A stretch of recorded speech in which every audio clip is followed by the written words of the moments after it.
By the end of June 1938, law and order had finally been restored in Jamaica after over a month of workers' rebellion.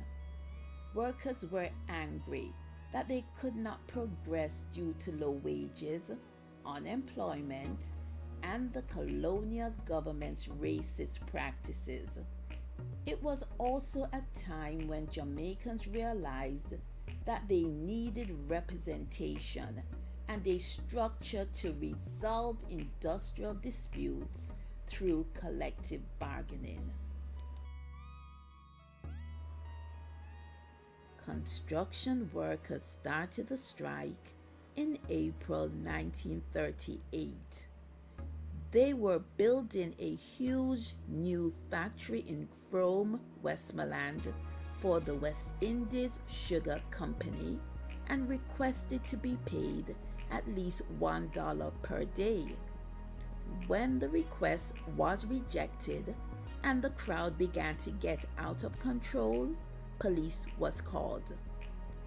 At the end of confrontation, the police killed 4 protesters, including a woman who died from her bayonet wounds. Approximately 100 workers were arrested, and most were charged. Of course, those actions angered Jamaican workers and supporters throughout the island. So, the strike spread from sugar and banana estates throughout every parish to the capital city of Kingston.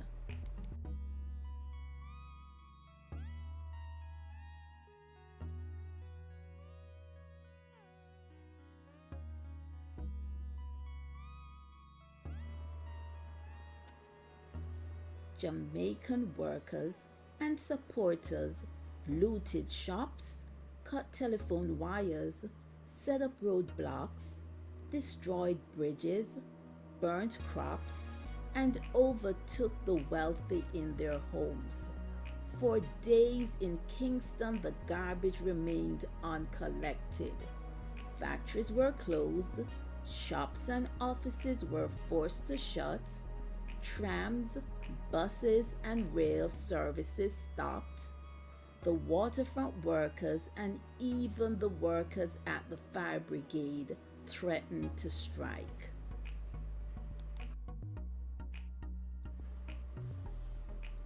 In addition to the local armed police, the colonial government requested additional forces.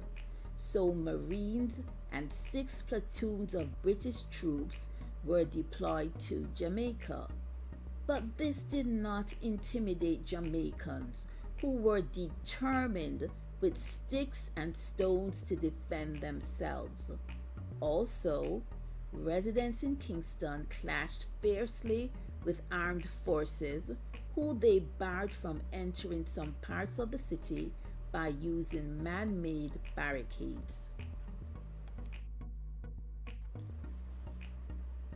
The colonial government finally enforced law and order by announcing that a royal commission would investigate working conditions. They promised to establish a new trade union. In so doing, they also honored the workers' request by finally granting bail to Sir Alexander Bustamante, who had been arrested for inciting workers and supporters at public gatherings with his passionate speeches for the rights of workers.